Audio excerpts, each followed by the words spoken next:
Que la paix et la grâce du Seigneur Jésus-Christ soient avec vous, mes chers bien-aimés dans le Seigneur. Vous qui êtes branchés sur toutes nos plateformes en ce net moment, en train de nous suivre.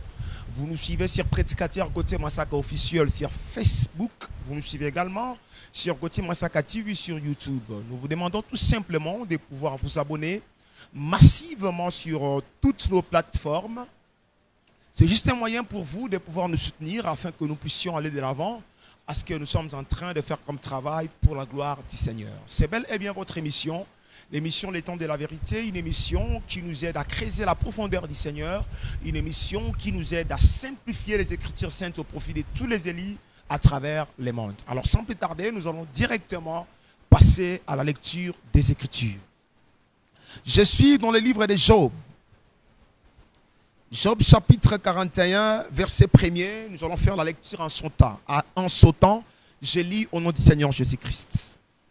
Prendra-t-il les crocodiles à la maison? Saisira-t-il sa langue avec une corde? Je saute, je prends le verset 12. Je vais encore parler de ses membres et de sa force et de la beauté de sa structure. Je saute, je prends le verset 19. Des flammes jaillissent de sa bouche, des étincelles de feu s'en échappent. Nous complétons le livre de Matthieu chapitre 16. Matthieu chapitre 16, verset 1er jusqu'au 2e, il est écrit: les pharisiens et les sadducéens abordèrent Jésus et pour l'éprouver, lui demandèrent de leur faire voir un signe venant du ciel. Jésus leur répondit: le soir vous dites, il fera beau, car le ciel est rouge, et le matin, il y aura de l'orage. Je veux que le Seigneur, Jésus-Christ, qui est le propriétaire de l'enseignement, ajoute l'explication claire à la lecture de sa parole. Mes chers bien-aimés dans le Seigneur, aujourd'hui, le Seigneur nous a mis à cœur de pouvoir vous édifier sur les crocodiles. Un enseignement très profond, un enseignement très riche pour la bénédiction de tous les élus à travers les mondes. Job a perdu tout ce qu'il avait. Job dans la misère, Job dans la souffrance, Job dans une désolation extrême. Dieu descend du milieu de la tempête pour enseigner Job. Mais comment quelqu'un qui est dans la souffrance extrême, comment quelqu'un qui est dans la misère, au lieu que Dieu descende pour lui dire: Job, ta souffrance a pris fin, Dieu n'a pas fait ça. Dieu descend du milieu de la tempête pour enseigner Job. Pourquoi Dieu a enseigné Job? Dieu enseigne Job pour montrer à Job sa souveraineté, son autorité, sa puissance, sa potentialité, ainsi que sa capacité à le délivrer de cette situation misérable. Mais comme Job ne connaît pas la pensée du Seigneur, qu'est-ce que Dieu fait? Dieu prend sa pensée, il la matérialise dans les créatures, de telle sorte que quand Job regardera les comportements de chaque animal, qu'il comprenne que Dieu a la capacité de les délivrer. C'est que quand Job regardera les créatures, il verra la force de Dieu en elles. Par exemple, quand Dieu dit: Job, chasse-t-il la proie pour la lionne quand ces petits crient dans la tanière? Dieu voudrait dire à Job: moi je suis le lion. Je dois aller à la chasse, rechercher la proie pour te nourrir, toi qui es mon petit. Quand il lui dit qui prépare au corbeau la pâture quand ses petits crient vers Dieu. Dieu voudrait dire à Job, moi je suis le corbeau véritable, toi tu es mon petit, je dois te nourrir. Quand il lui disait, observes-tu quand la biche me bat? Observes-tu quand la chèvre sauvage me bat? Il voudrait dire à Job, c'est moi qui t'ai engendré. Quand il lui dit qu'il met en liberté l'âne, il voudrait lui dire que je suis capable de porter ta charge. Quand il dit à Job qu'il donne le cheval et la vigueur, il voudrait lui dire, je suis le fort, je suis puissant. Et quand tu lui dis, Job, regarde l'Autriche, il abandonne ses ailes, il les fait chauffer dans la poussière. Il ne tient pas compte de l'inutilité de son enfantement. Elle est dire envers ses petits. Mais quand elle prend la course, elle se rit du cheval. Et Dieu voudrait dire à Job, je suis la véritable Autriche. Et toi, Job, tu es Messé. Je t'ai laissé à la poussière. Je t'ai fait chauffer à la poussière comme la souffrance. Mais je suis capable de me relever pour te délivrer. Quand il dit à Job, Job, et c'est par ton intelligence que l'épervier vole et qu'il déploie ses ailes vers le midi, il voudrait dire à Job que je suis capable de te protéger parce que déployer les ailes d'après Isaïe chapitre 31 verset 16 explique la protection. Quand il dit à Job, Job, et c'est par ton ordre que l'aigle vole et qu'il place son nid sur les hauteurs. De loin, il voit la proie. Ces petits boivent le sang et mangent les cadavres. Il voudrait dire à Job, moi Dieu, je suis le véritable aigle, capable de rechercher la proie pour toi, pour que toi qui es mon enfant, tu puisses boire le sang et tu puisses manger les cadavres. Regardez l'hippopotame, à qui j'ai donné la vie comme à toi.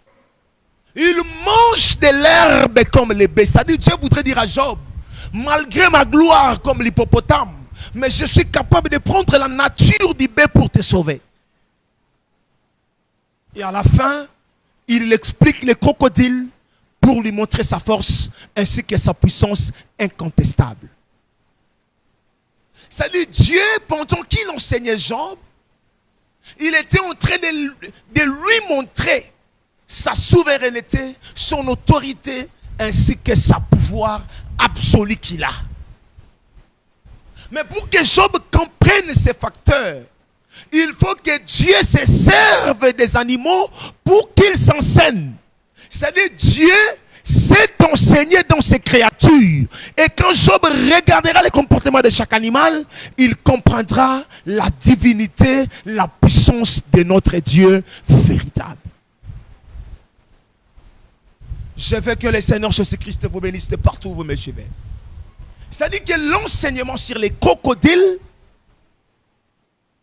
qui est notre thème, cela n'est pas une utopie, cela n'est pas une illusion, mais cela est un enseignement profond, capable d'impacter nos vies, capable de changer la page de notre vie chrétienne. Frère Paul dit dans le livre de 2 Timothée chapitre 2, verset, Timothée, chapitre 3 verset 16, il dit, toute écriture est inspirée de Dieu, utile pour enseigner, utile pour instruire, utile pour convaincre. C'est-à-dire que dans chaque portion de l'écriture, nous trouvons l'enseignement. Dans chaque portion de l'écriture, nous trouvons l'instruction. Et je crois que les crocodiles, comme une portion de l'écriture, à son sein, il y a l'édification, il y a l'enseignement, il y a la fortification, il y a la bénédiction. C'est simplement pour dire à tous les bien-aimés qui nous suivent partout dans le monde que les crocodiles, comme l'enseignement, comme une écriture, elles nécessitent une explication qui pourra édifier nos vies, qui pourra nous préparer aussi à la rencontre du Seigneur.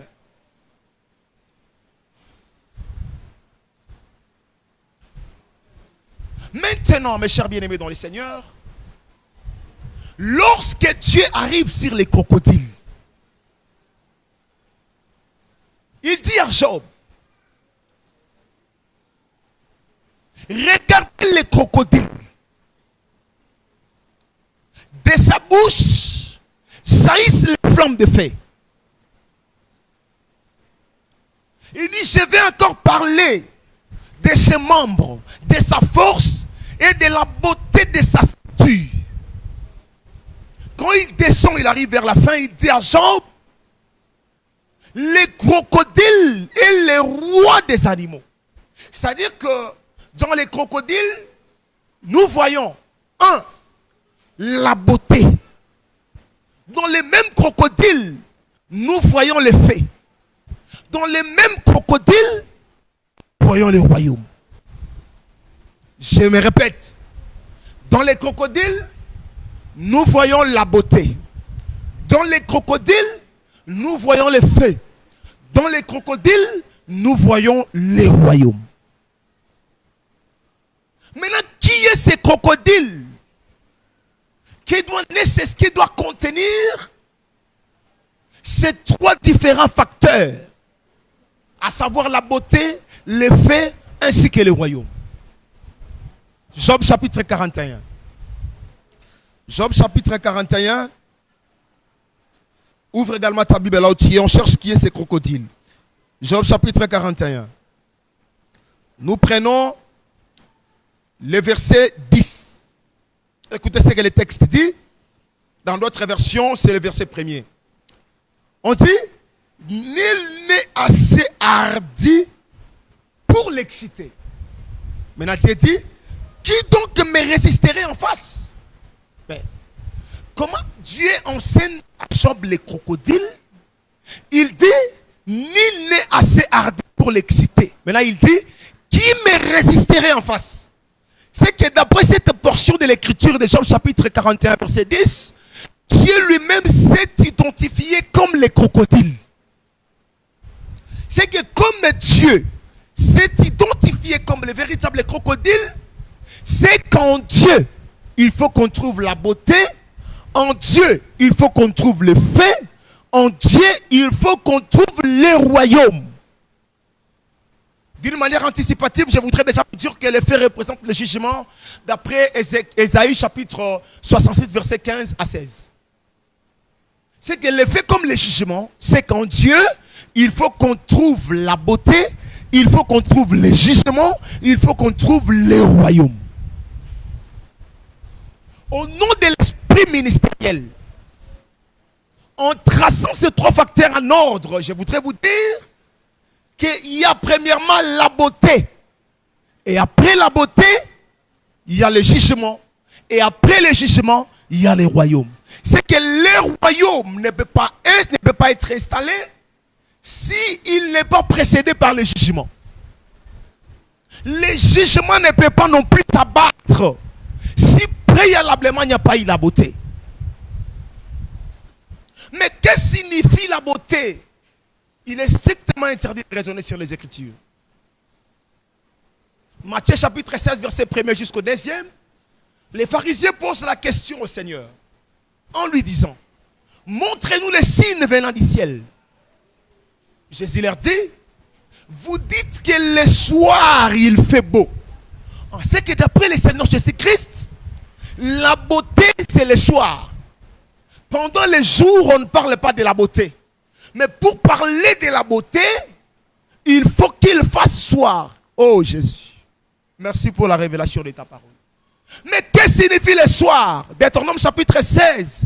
Le Dieu de Moïse explique le soir comme le coucher du soleil. C'est que d'après Moïse, le soir est caractérisé par le coucher du soleil. Quand Jésus est né, Zacharie chante en disant, grâce aux entrées de la miséricorde en vertu de laquelle le soleil nous a visités. C'est que la naissance de Jésus, c'est la levée du soleil. Jésus qui est né comme le soleil, il faut qu'il effectue la course jusqu'à ce qu'il va l'achever sur la croix. Voilà le coucher du soleil. C'est que le coucher du soleil, c'est la mort du Seigneur Jésus-Christ qui a produit la beauté. C'est que la beauté dont je suis venu vous parler, il s'agit de la mort du Seigneur Jésus-Christ. Maintenant, quand frère Paul récupère la mort du Seigneur Jésus-Christ, dans le livre de 1 Corinthiens chapitre 1 verset 23, il dit, nous prêchons Christ crucifié. C'est que l'œuvre de la croix, la mort de Jésus, la crucifixion de Jésus, pour nous aujourd'hui, c'est la proclamation de l'évangile. C'est que quand l'évangile s'annonce, nous sommes dans la paix. Voilà pourquoi frère Paul dit, ils sont bons les pieds de ceux qui annoncent l'évangile.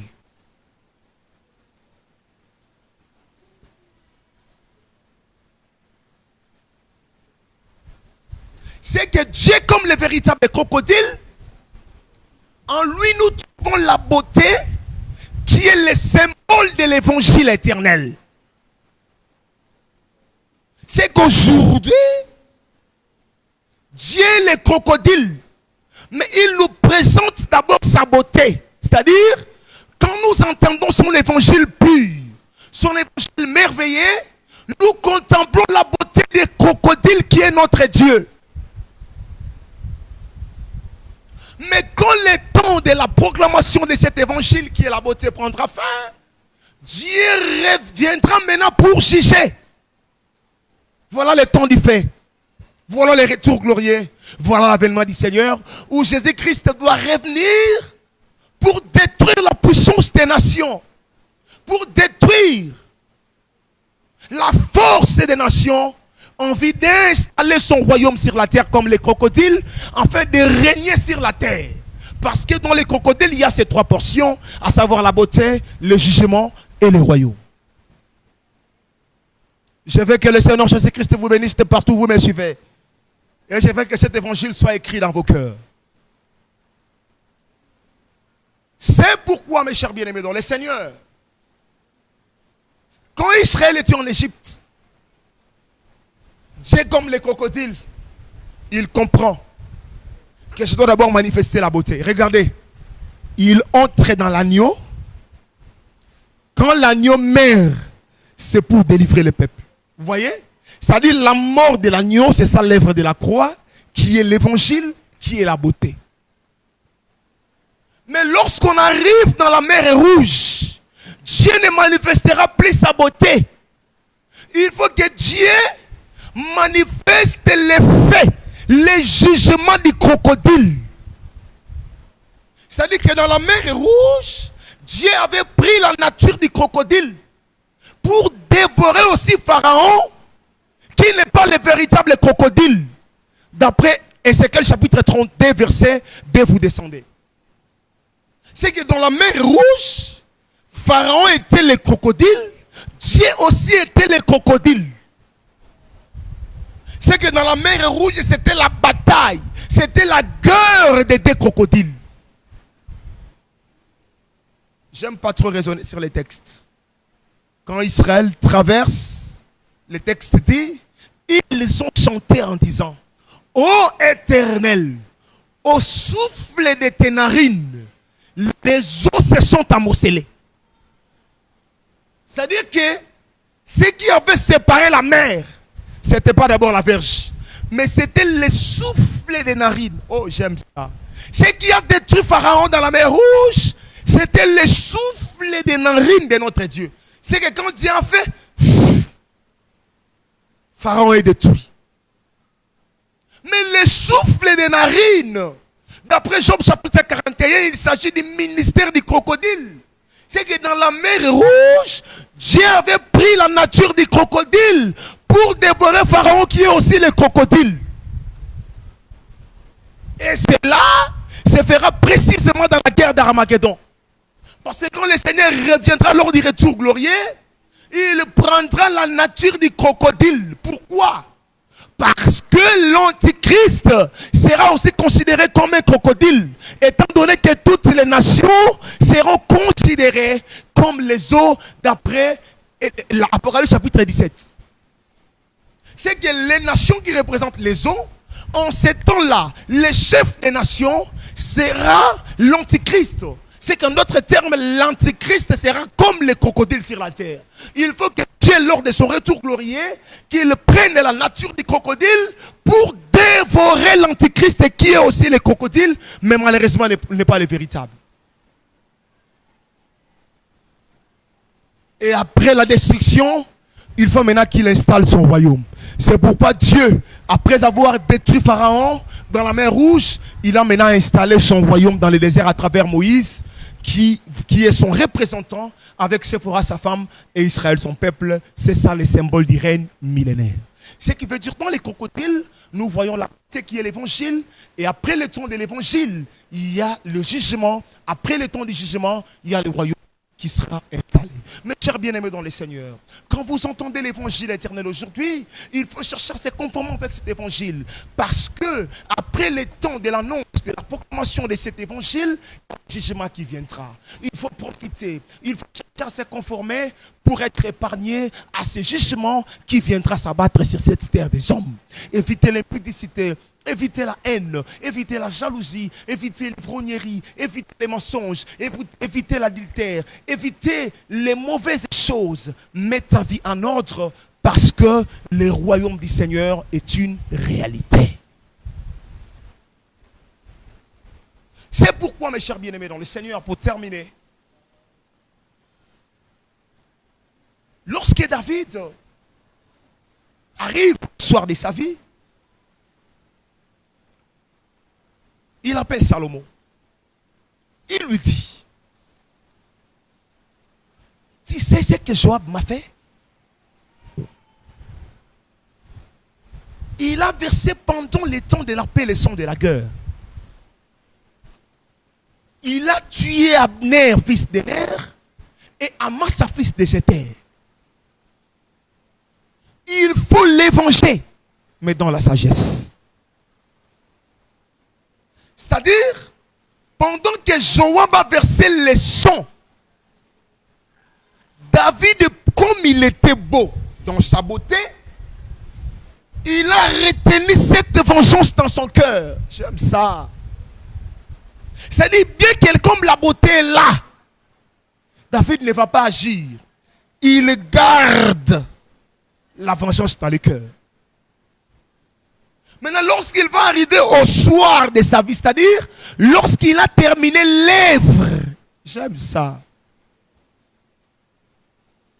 Maintenant, il dit à Salomon, il faut venger. Qui est David? David était beau de figure. Qui est David? Il a la vengeance. Qui est David? Il est roi. Vous voyez le crocodile? La beauté, la vengeance, le royaume. C'est ça, la beauté, le jugement et le royaume. Parce que la vengeance, c'est le jugement.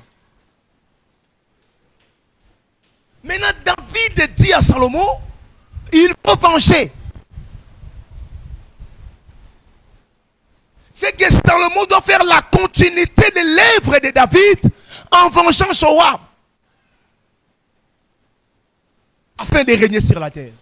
Afin qu'il y ait la paix. De tous côtés. Je voudrais vous dire, le véritable David, c'est le Seigneur Jésus-Christ. Aujourd'hui, il est beau. C'est ça la proclamation de l'évangile. Mais dans sa beauté, il a la vengeance. C'est pourquoi nous disons que l'évangile qui s'annonce aujourd'hui a son sceptre à la vengeance.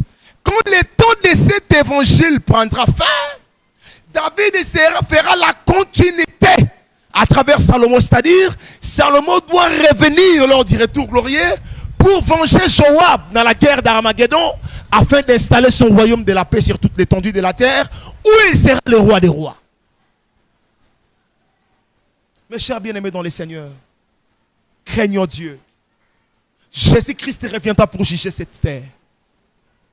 Mais toi qui crains Dieu aujourd'hui, toi qui marches dans la sanctification aujourd'hui, tu ne participeras plus dans tu ne participeras pas dans ce jugement.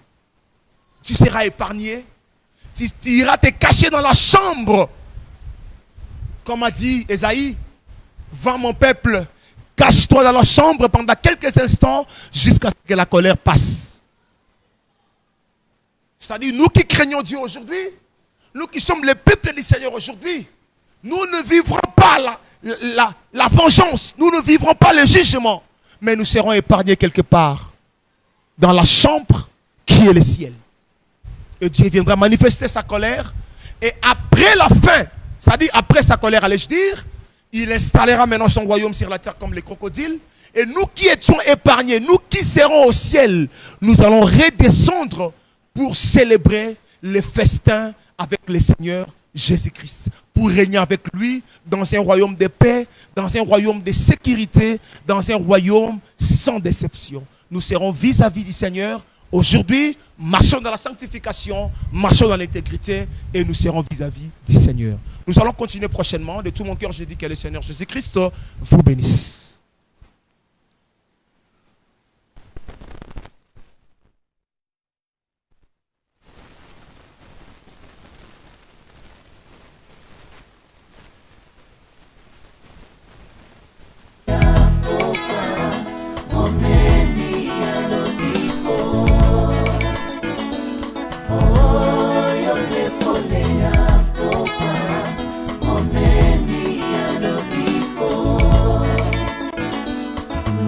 Nyame mama ina elamba kaka yolipata na keko yosopa mayango